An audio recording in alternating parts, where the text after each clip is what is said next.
River stood in the shadows watching the group of people in front of him. It was a mixed group, tourists and research volunteers. The Kidsan dance had finished and they waited for the shaman. His eyes sought out one girl, early 20s he guessed. He watched her struggling to sit still, excitement paramount on her face, her legs bouncing as she sat on one of the tree trunks around the fire.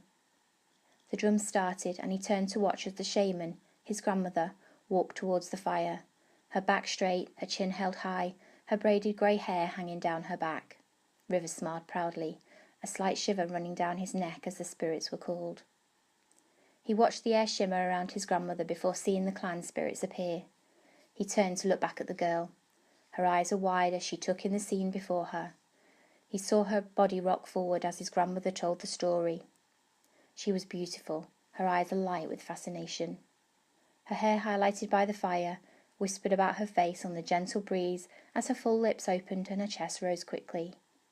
He could sense her excitement. Since yesterday, before he even knew who she was, he had felt a desire to touch her, to be with her. The connection was unmistakable. He felt an attachment to her. His body stepped closer.